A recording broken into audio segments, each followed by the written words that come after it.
안녕하세요, 피드입니다. 자, 어느덧 2021년 새해가 밝았습니다. 이 영상이 2021년의 첫 영상인데요. 시청자분들 모두 새해 복 많이 받으시길 바라며 2021년에 하시는 일 모두 잘 되시길 바라겠습니다.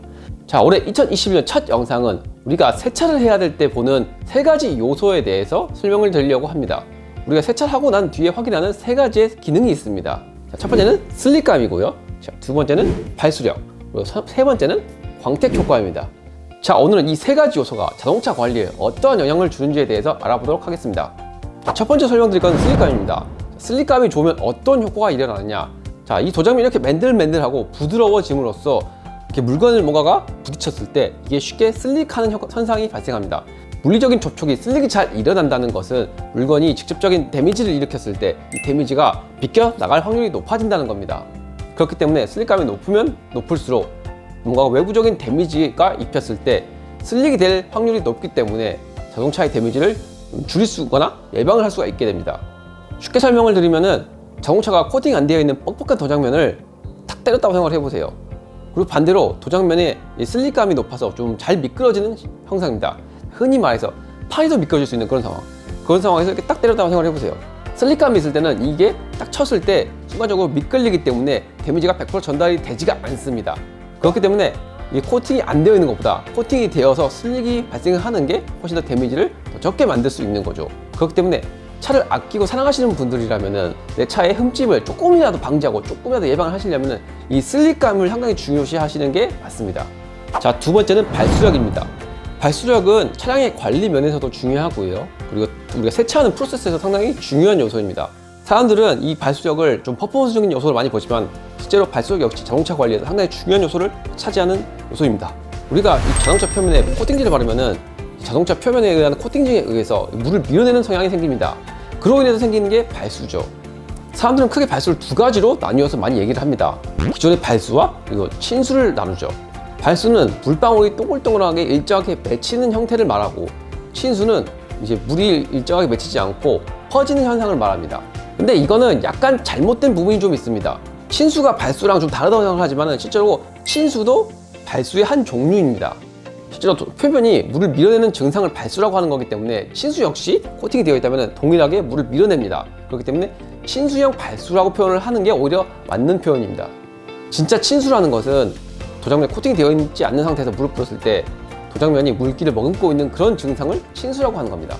일단 발수는 비대의 형태가 동그란 형태를 유지하고 있기 때문에 바람의 영향을 많이 받습니다. 그렇기 때문에 에어의 영향을 많이 받고요. 또한 우리가 드라이잉 타올로 물기를 제거했을 때 쓸어내렸을 경우에 쉽게 쓸려 내려가는 증상을 확인할 수 있습니다. 이로 인해서 우리가 다음 세차 때 드라이잉을 조금 더 손쉽게 하기 위해서, 편하게 하기 위해서 하는 거고요. 노터치로도 드라이잉을 할 수 있는 부분이 많아지기 때문에 드라이잉 공정에서 상당히 편리해진 부분이 많습니다. 실제로 세차 프로세스에서 드라이잉에서 데미지를 많이 유발하는 경우가 많습니다. 그렇기 때문에 드라이잉을 최대한 안전하게 하는 것도 중요하지만 가급적이면 노터치로 드라이잉을 할 수 있다면 그게 더 좋은 방법입니다. 자, 그렇다면 친수는 어떨까요? 친수는 물방울 형태가 많이 맺히는 발수와 완전 반대적인 경향이 있습니다.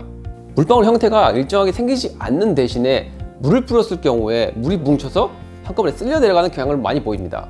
그렇기 때문에 물을 뿌렸을 때 도장면에 물기가 많이 안 나는다는 장점이 있습니다. 이로 인해서 우리가 실제로 타월이 닿아야 되는 그런 횟수가 많이 줄어든다는 것이 특징입니다. 친수는 물이 뭉쳐있는 증상이 있기 때문에 발수처럼 에어를 불었을 때 그렇게 잘 날아가는 편은 아닙니다. 그렇기 때문에 노터치로 하기에는 조금 불편한 감이 분명히 있습니다. 하지만 기본적으로 물기 자체가 많이 안 남는 경향을 갖고 있기 때문에 좀 그런 부분에 대해서는 오히려 이게 장점이 될 수도 있습니다. 자, 그리고 여기서 제가 추가로 설명드리고 싶은 부분이 있는데요. 예전에는 그런 얘기가 많았어요. 발수가 물방울이 동글동글하게 맺히기 때문에 도장면 위에 올려져 있는 물방울의 형태가 많고 그로 인해서 워터스팟이 생길 확률이 높다. 그렇기 때문에 여름철에는 발수, 겨울철에는 오히려 눈이 녹아서 이제 머금고 있는 물이 한 번에 쓸려 내려갈 수 있기 때문에 친수가 좋다. 이런 얘기가 있어요.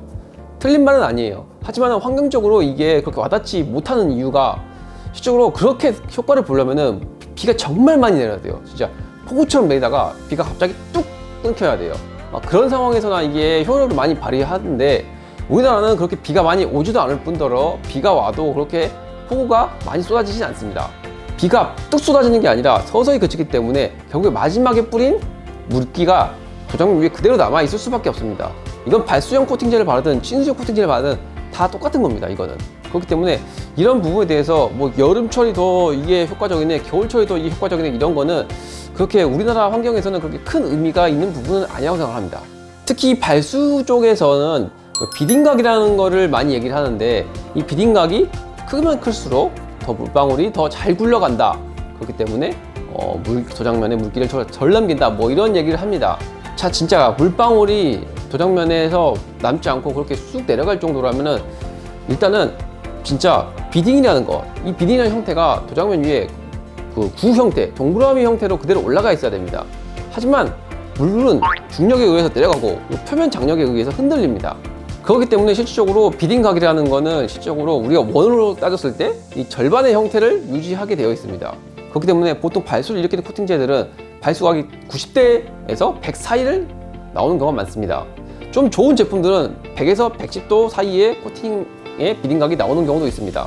비딩각이 크면 클수록 분명히 발수가 더 잘 일어나고 물방울을 잘 밀어내는 거는 분명히 맞는 얘기지만은 이게 냅둬도 저절로 물이 떨어질 정도의 그런 수준은 아닙니다.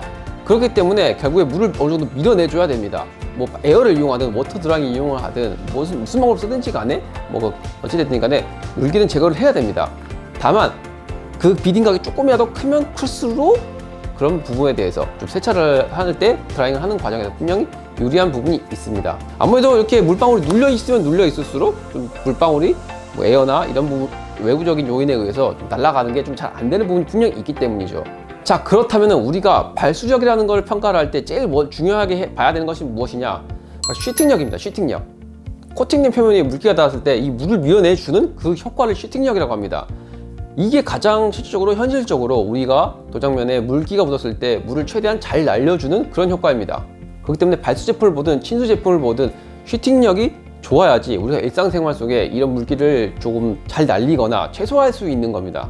발수에 대해서 결론적으로 말씀드리면은 다음 세차를 편하게 하기 위해서, 그리고 드라잉에서 생기는 데미지를 최소화하기 위해서, 그로 인해서 내 차 관리에서 조금 더 흠집을 예방할 수 있는 거죠.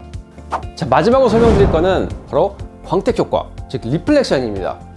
자, 쉽게 설명드리면은 내 차를 빛나게 하기 위해서 하는 리플렉션 같은 경우에는 왜 중요하냐? 어떤 코팅제든지 간에 광택 효과는 다 있습니다. 이 광택 효과가 저하되면 저하될수록 그만큼 코팅의 막이 약해지고 있다는 걸 나타냅니다. 그로 인해서 코팅층의 수명을 대략적으로 짐작해 볼 수도 있는 부분이 됩니다. 또한 이 리플렉션 효과가 좋으면 좋을수록 그만큼 차량이 잘 관리되어 있다는 뜻이 되기도 합니다.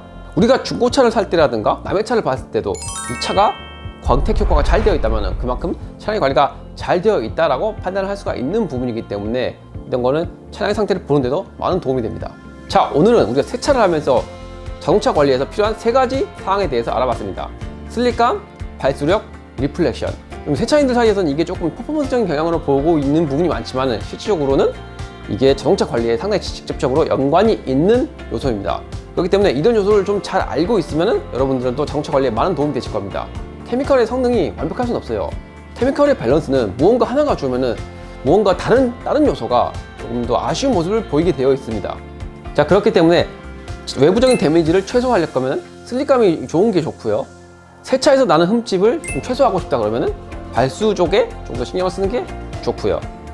그리고 내가 코팅막의 내구성 혹은 관리 상태 같은 효과를 직접적으로 뭔가 확인을 하고 싶을 때는 그건 리플렉션 효과가 상당히 중요합니다.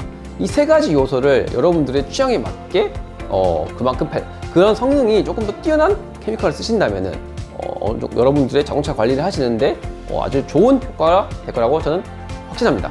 자, 오늘은 이렇게 우리가 디테일링을 하면서 왁스를 써야 될 때 자동차 관리에 연관된 중요한 요소 3가지에 대해서 알아봤습니다. 이 영상이 여러분한테 많은 도움이 되길 바라겠습니다. 자, 오늘 영상은 여기까지입니다. 지금까지 리플렉션의 PD였습니다. 감사합니다.